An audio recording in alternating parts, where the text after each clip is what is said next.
What's up?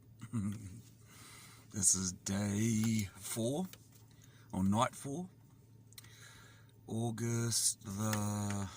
what's the time? August the 5th, just before 7 o'clock, 7 p.m.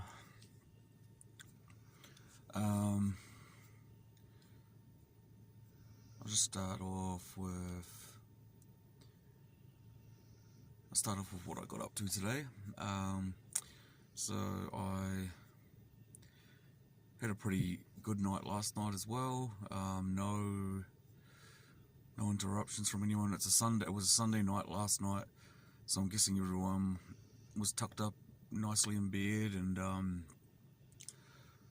getting ready for work on Monday, so there wasn't any shenanigans going on. So I had a good sleep. Woke up I woke up a few times during the night. Opened the door up for the dogs to go toilet. They didn't budge. It was absolutely freezing. I think it was minus 2 degrees Celsius last night. I don't know what that is in Fahrenheit, but pretty cold. There's snow on the mountains. I think the fact that I'm down by the water, I think I've said this a few times, the fact that I'm down by the water on the coastline actually saves a lot of that. You don't really get the frost or the as extreme cold temperature, but it was definitely freezing. I got up to the dogs go toilet and they didn't even move. Like, they just stared at me like, "You're crazy, mate. You're crazy, bro. Go back to sleep." So yeah, I woke up about 7. I went to, there's like a public place where you can fill up your water bottles and use the bathroom and stuff like that. So that's what I did. I went down there and used the bathroom and filled up some water bottles. Well, mainly the dog's water. I usually buy mine. Apparently the water from there is really good though. It's like spring water and it's being treated like some UV treatment so that it doesn't have any bugs in it, but I still don't trust any water around here. Not a conspiracy theorist, we've just had bad water. For the last 10 years our piping systems are really gross. They're about 200 years old or some shit like that. But anyhow, so yeah, I got up, did that. I decided I would drive into the town nearby, and it was like a little village nearby, and buy some like bacony sandwich things. They're like $4.50 each, but they're pretty good. So I bought 2, and I had one for breakfast and I had one for lunch. So that was me sorted for $9. Which in New Zealand, that's pretty good these days, believe it or not. 2 meals for $9 is pretty decent. I guess that is anywhere, but so that's pretty much the morning done. I decided that I would make a run into town and get my bank sorted out. I needed to set up my phone banking and my internet banking, so I had to go into the bank to do that. And I also, what else did I do? I stopped at the gym and had a workout and had a shower and talked to the lady in there for a bit, just telling her what I'm up to and shit, and she was just like, "You're a fucking idiot." But I said, "What's new?" But anyway, and on my way back out here at about 3 o'clock, I stopped at a bakery. There's an Asian bloke that I know that runs a bakery. He's a real nice dude. I told him, he kind of knows me, like, so I told him I had $15 and what can he give me, and he gave me 2 meat pies, steak and cheese pies. He gave me a sandwich, like a real gourmet sandwich. It was like camembert cheese and stuff like that. Camembert cheese and chicken fillet something, but real nice sandwich. And also he gave me a couple of biscuits, big cookie things, which I've already devoured it all. But that was $15 for pretty much my dinner and dessert. So I'm happy with that. The dogs just had biscuits tonight and some leftover chicken from yesterday, which was still frozen because I left it up. I knew that it was going to be freezing last night, so I just left it out on the bonnet of the car and it stayed frozen. So the dogs were pretty happy in the morning. They had some chicken and raw chicken. So yeah, my dogs eat raw chicken with the bones and everything. They always have, and they're good with it. I don't know, some people's animals don't do chicken bones or something, and I'm pretty sure it's just cooked you got to be worried about. But yeah, mine eat them raw. So anyway, that's pretty much their diet. Is they've got some biscuits, a certain brand that I get because I know they're good with it, and just chicken. Like, that's any other bones or meat I've tried, it upsets their stomach. So yeah, that's what they live on. They live pretty good. They'll eat before I eat. Let's put it that way. And I'm not struggling at all, so it's not like I'm out here begging for money or doing it hard. So anyhow, so yeah, I came back here.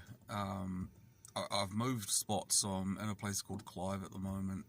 I'm usually staying in another place called Hamawana. It's probably about 10 minutes up the road. But I'm staying here tonight. It's a bit more rustic, a bit more rugged. There was a person here before doing fire juggling and had his music up, and it was pretty cool to watch. I filmed a bit of it, so I might even edit that in. And yeah, you've missed out on dinner time. I had dinner and wasn't that exciting. So yeah, so that's pretty much was my day. Oh, and I went for so right where I'm parked, to the right of me, there's a beach that's about 3 kilometers long, and it's completely isolated. The only thing down there is seals. Sometimes there's seals on the land that are bathing in the sun, like sunbaking. And yeah, I just take my dogs walking down there. My dogs are shit scared of the seals, thank goodness, because yeah, it saves that problem. So yeah, it's pretty cool. We get to see a bit of wildlife. They swim around where I am as well. They all pretty much come up here and sunbake, and yeah, it's just cool. Like, to think that I lived 15 minutes down the road forever and never really, see them once in a blue moon, but now I live with them, so I share the same beach, and they're pretty friendly. One of them did a giant burp and then winked at me. That was pretty cool. It scared the shit out of my dog. She ran for the fucking hills, but yeah, so that was pretty cool today. But yeah, I had a pretty big day. I walked that beach there and back, so that's 6 kilometers. I did it 3 times today. On the last one, my boy Bucky, the white fella, he is just there. He's absolutely shattered. He could barely walk. He's never had so much exercise in his life. He's just a lazy plonker. But the girl's good to go. She'd do it another 10 times easily. She wouldn't give a shit. She'd be happy. But the boy was just shattered. It was pretty funny. I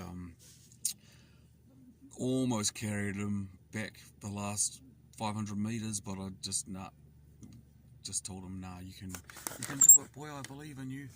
So anyhow, that was me today. Rather like, the beautiful views and that are out here are not so, it's not that they're not beautiful anymore. They've just become a bit more used to them, and I think the magic, like waking up in the morning with the sunrise and stuff, it's kind of gone now. Still very, very lucky to be able to do that, and thankful. But yeah, it's definitely lost a bit of its magic. It just is what it is. So yeah, I'll get back into my story that I was telling. I'm pretty sure I was up to roundabouts like how things were starting to. I've moved back to New Zealand, and I've got all these positive things happening. Like I've got money, I've got a car, I've got work sorted out, I've got a place sorted out.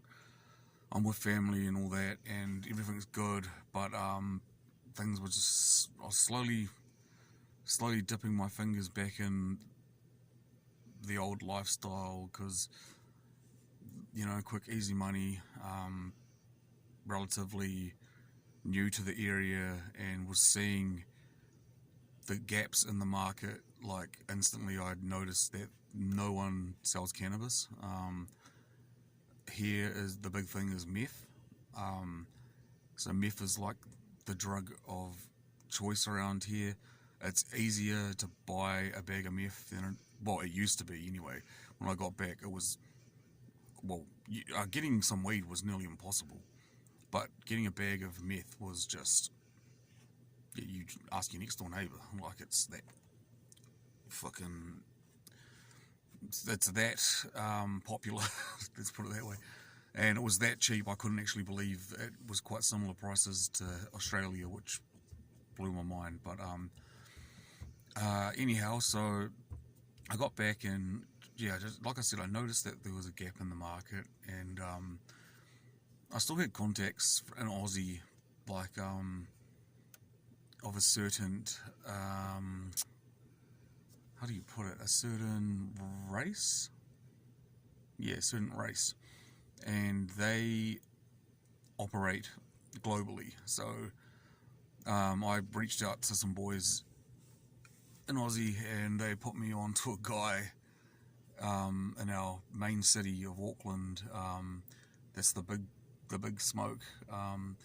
They put me onto a guy there, and fucking I don't know why, but I spoke to the guy, and these other guys from Aussie had vouched for me, everything like that. They said, he's good. Like he's come from here, he's been sent home. It gave him the rundown. They obviously told him everything.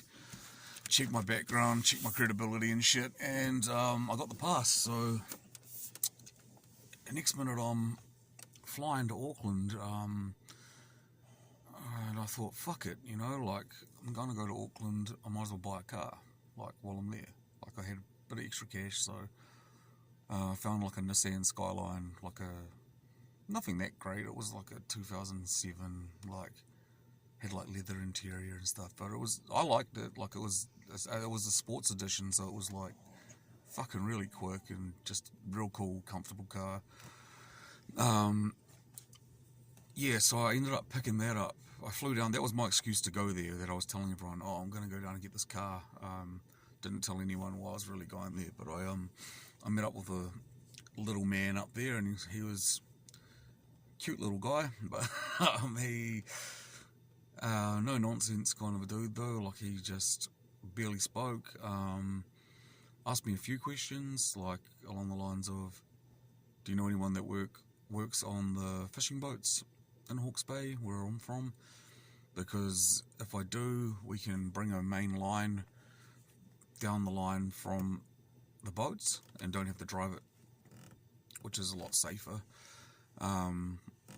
Or I don't know if he was meaning they were going to bring shipments in from overseas into Hawke's Bay, but I didn't get that far because I didn't know anyone at that point. So I just said, no, I don't know anyone. I can find someone. And he said, okay, let me know. In the meantime, he sent me home with 20 pounds of marijuana. And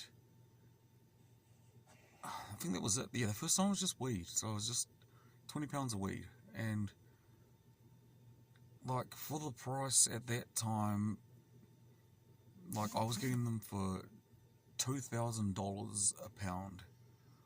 And as far as I knew, the going price, like from home growers and stuff like that, was about $4,000 if you were like probably buying more than 10 or something, you know.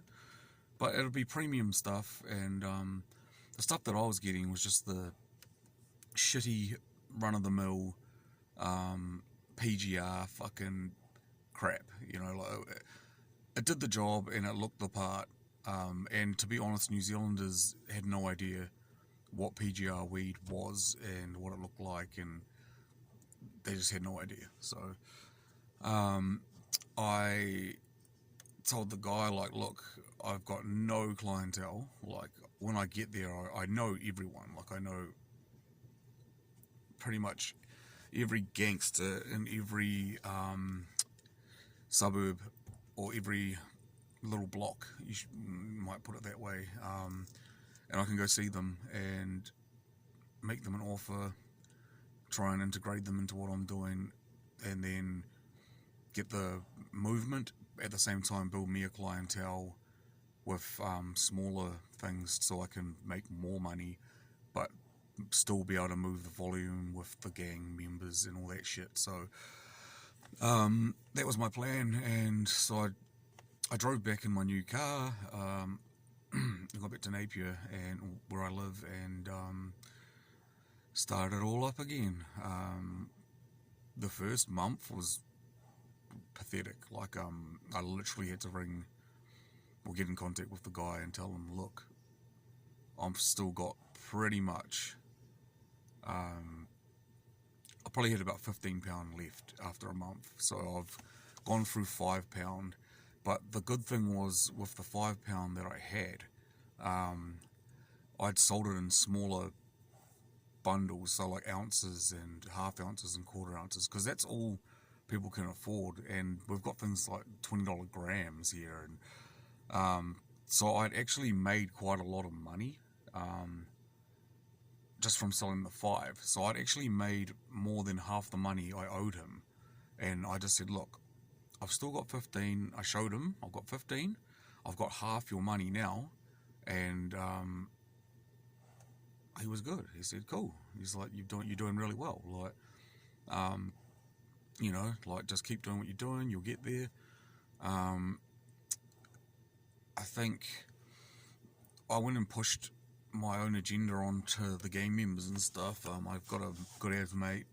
Well, I grew up with 2 dudes, and there's 2 main gangs here. I won't name them, but one guy I grew up with is in one of them, and he's pretty well respected.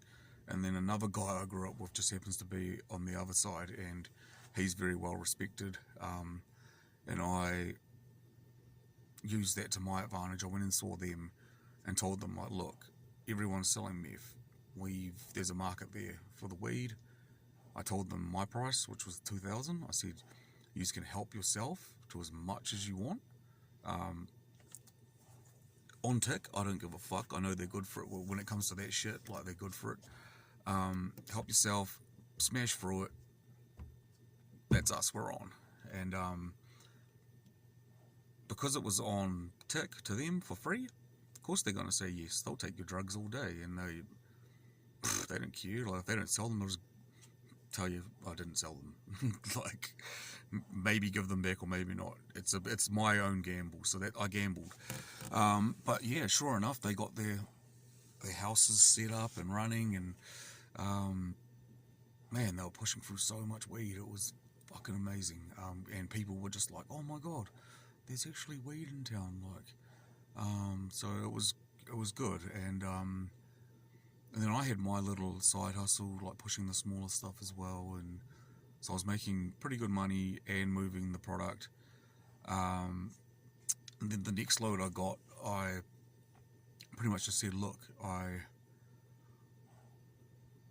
was late with the last lot of money, so the guys put the price up, but he hadn't. And I just said 2,500.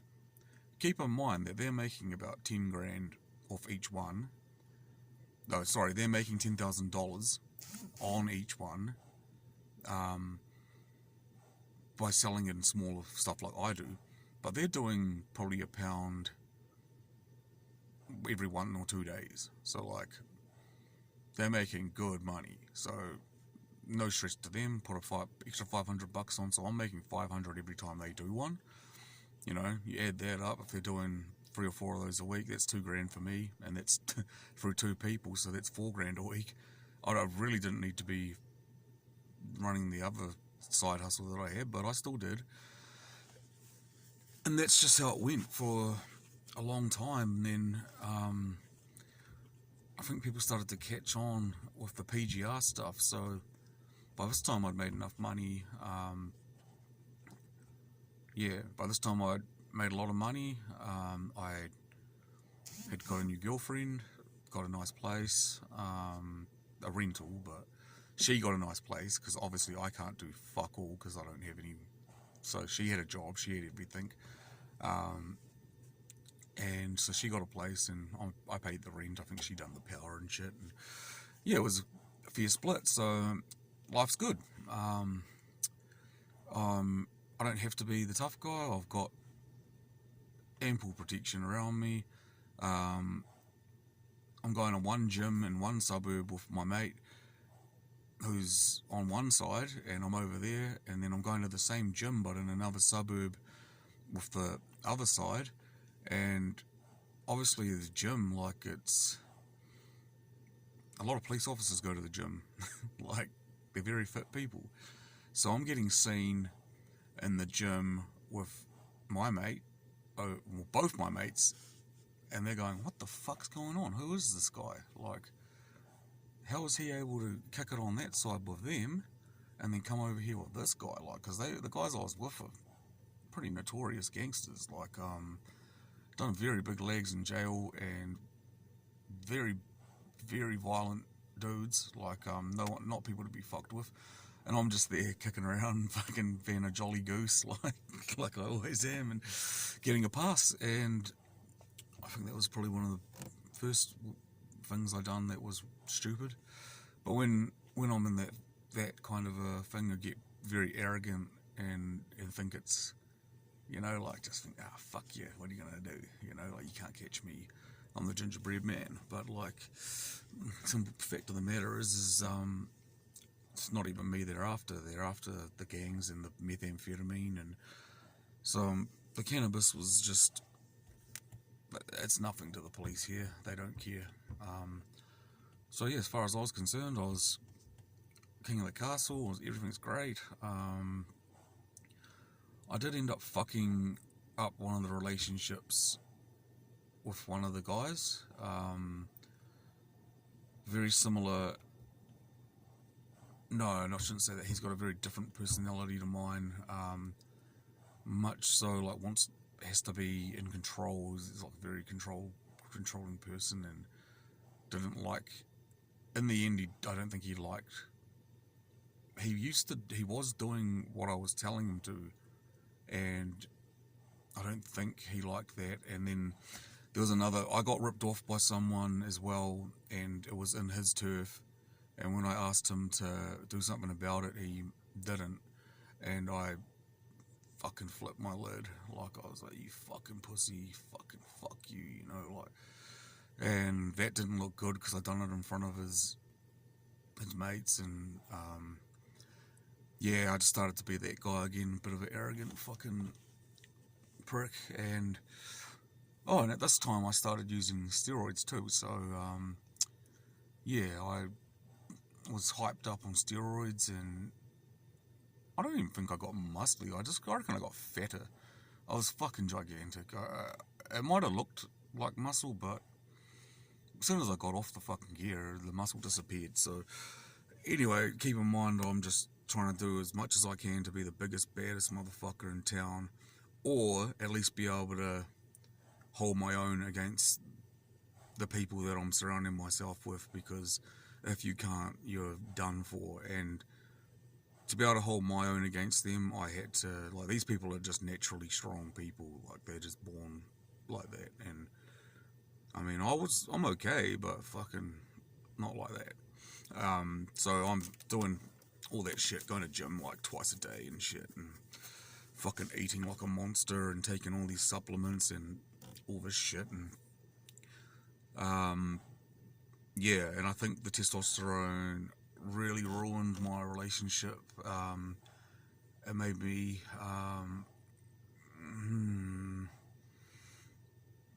it made me very selfish.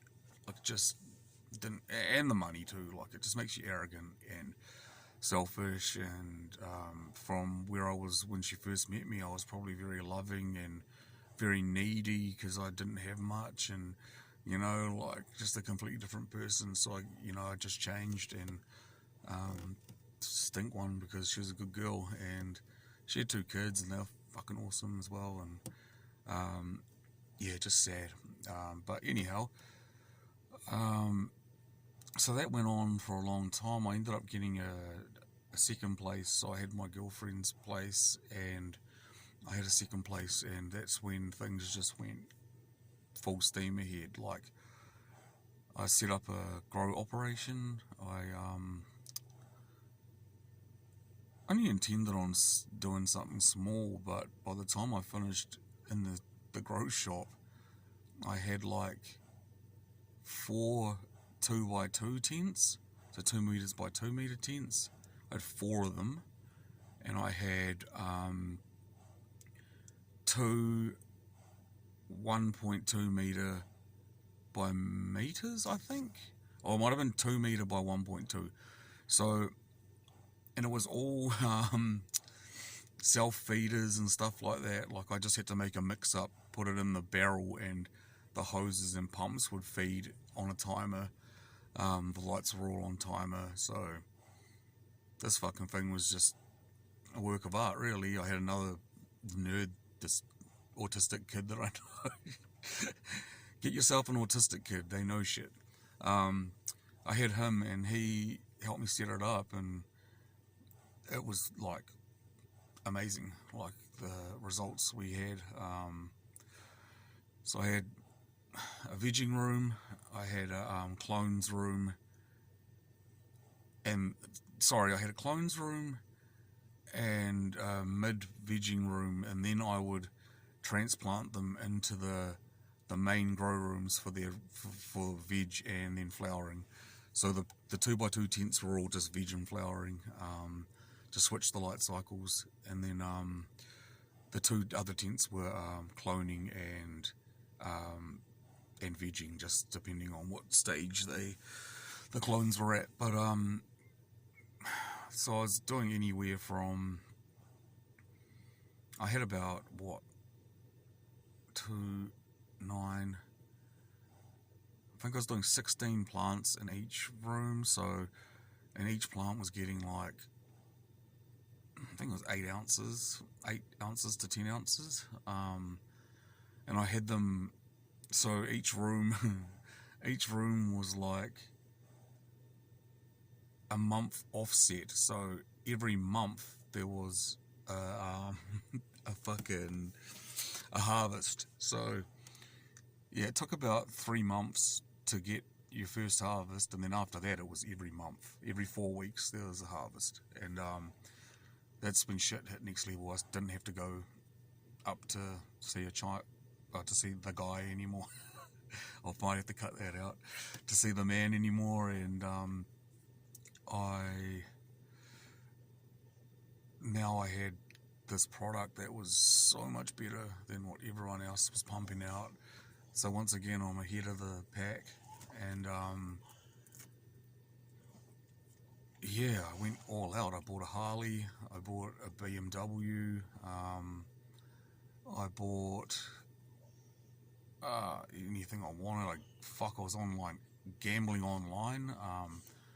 I was drinking a lot, and every second day I'd drink, because I'd have a hangover for a day and I'd recover, and then the next day I'd drink, and then I'd do that all over again. That was just the cycle I was in. Still taking steroids, don't know why, because I wasn't going to gym, but they made me feel good, so still taking those. And I ended up finding a person that had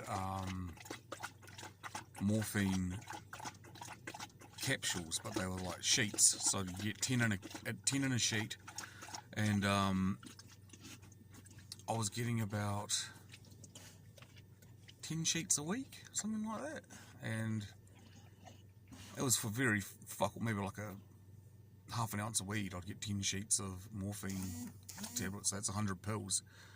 And me and a couple of people that close friends of mine anyway, that lived with me. So we had 3-bedroom house where I was doing all this operation, and we'd just drink and they'd smoke up. I never smoked, but I started taking these morphines and relaxing and having a good time. That's my jam. I love that shit.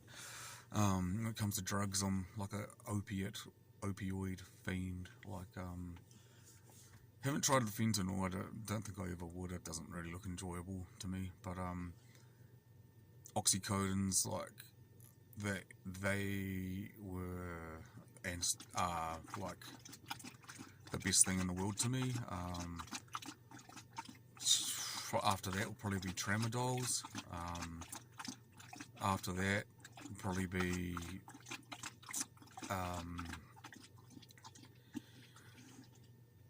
codeines, and then I always mix them with diazepams or some sort of benzo. Anyway, I was always on benzos because of my anxiety. So yeah, so then I start sharing them with my friends, and they take a liking to them as well, because that's what they do. They're fucking super addictive. And I mean, we went from having a pill a night and watching movies and shit to like having 3 or 4 pills a night and watching movies. And they'd only do them once in a blue moon, but I wasn't telling anyone, but I was definitely waking up, eating 2, having 2 with lunch, having a couple for dinner, and then having a couple more for bedtime. So before I knew it, I'm taking a tray a day, and yeah, I had stacks and stacks of them, because when I started I wasn't using them, but before I knew it, I fucking chomped through all of them, like, and like I wasn't like fiending for them either. Like, if I didn't have them, I didn't really care, but obviously you get sick. Be like a fucking 5-day illness. Like, I'd have the flu, achy body, but I didn't give a fuck. I had nowhere to be. I had nothing to do. I had people doing my work for me, so I'd just crash and probably get on the piss a couple times as well, and yeah, feel a bit better, and then hey, I'm back to normal. Start the cycle all over again. Yeah, I never really cared about the crash out and the come down. That wasn't nothing to me. So, sorry, my dog's drinking water. It might sound like I'm having a good time in here, but unfortunately, it's just the dog having a drink. Hawk tour. Yeah, there ain't no hawk tour going on in here, unfortunately. So yeah, that's where I was at, and things got really sloppy. Like, I just didn't give a fuck anymore. Like, I didn't turn up to my girlfriend's son's birthday, which broke her heart, and his, I'm guessing. And that was pretty much the ending of that relationship at a point. And like, I was just soulless and I didn't care. Like, I mean, it hurt because like I knew what I was doing, but once again I was in that self-destructive kind of a mode. So that went on for a bit, and things just got worse and worse, and I stopped. I got too lazy to even water my plants, like, so that fell apart. I got too lazy to go see people. I got too lazy to drive to places to do that stuff. Yeah, and then I just let it fall apart, which was, I mean, looking back, I'm glad, because it's better than going to jail or getting killed.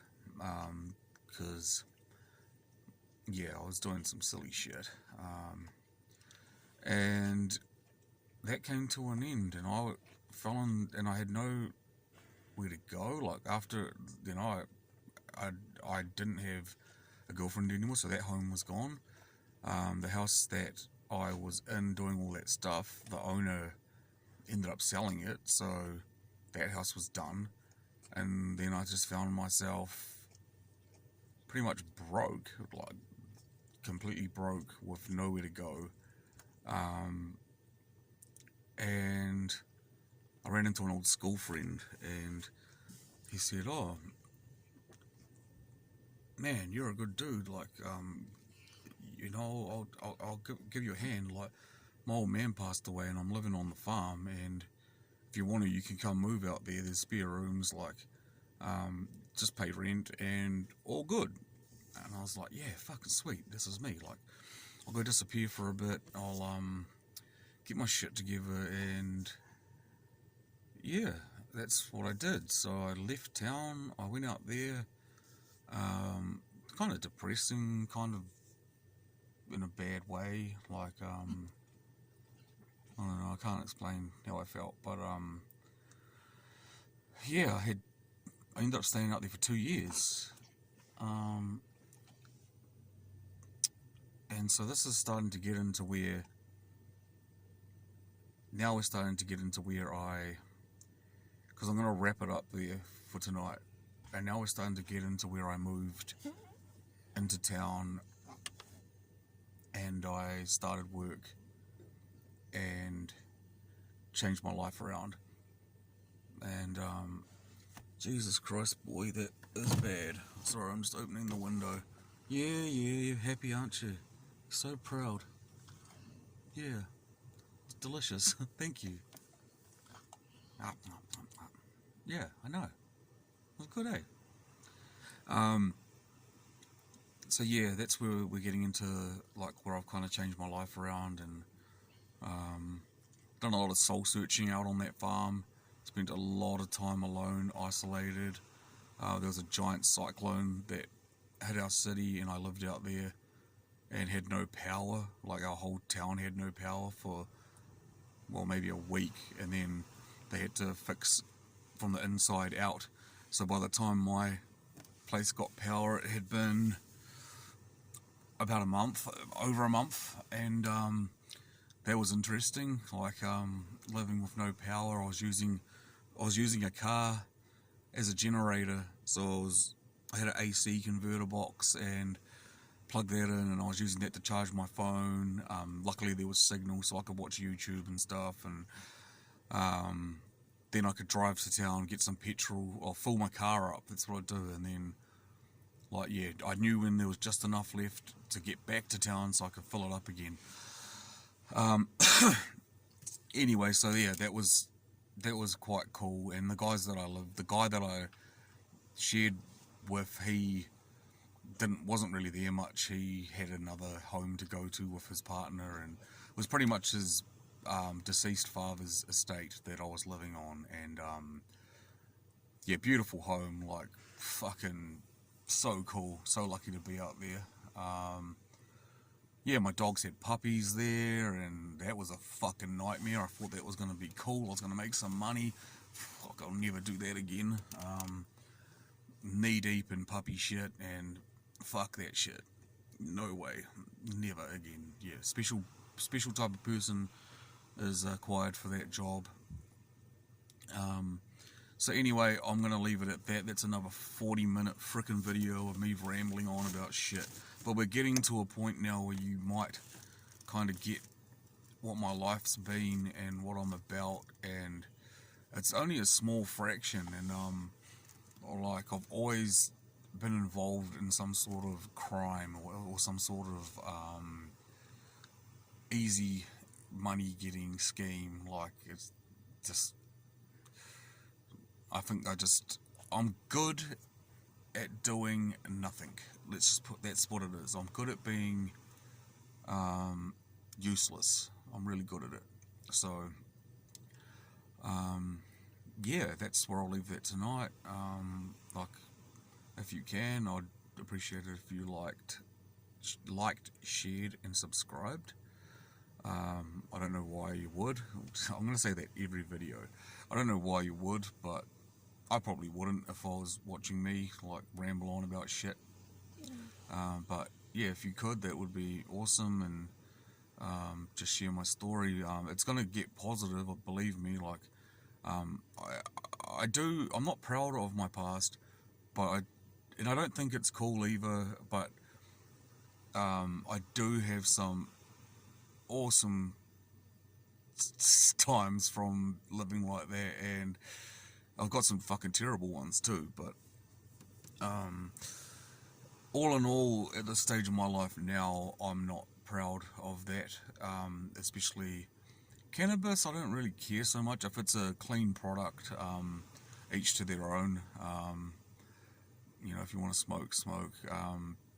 The other drugs, like back in the day, I can't believe I even, especially to my own friends, like that breaks my heart. I've apologised to them. They accept it and just say, look, you've done us a favour, like, is what it is. But I'm just glad I didn't sell it to a friend and someone died, or sell it to a friend, they've frizzled their brain and gone and killed themselves. Like, thank fucking God that never happened to me, because it so could have, it so easily. But yeah, anyhow, I'll leave you with that, and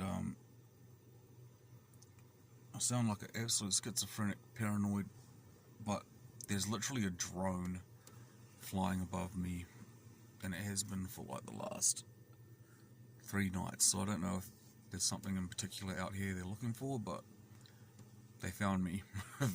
Come and get me. But yeah, alright, good night. Take it easy, and whatever you're doing with yourself, good, positive, bad, negative, whatever you're doing, stay safe, and yeah, just know that things are good. Things can be good, and things can always be better, but be thankful for what you got. And yeah, that's all I have to say about that. But yeah, appreciate it. I'll try and get my dogs to say goodbye too. Tori, Bucky, they are absolutely cooked. I don't even know if you can see them, but they're just cooked. They had the most exercise of their life today, and yeah, me too. I'm buggered, so good night.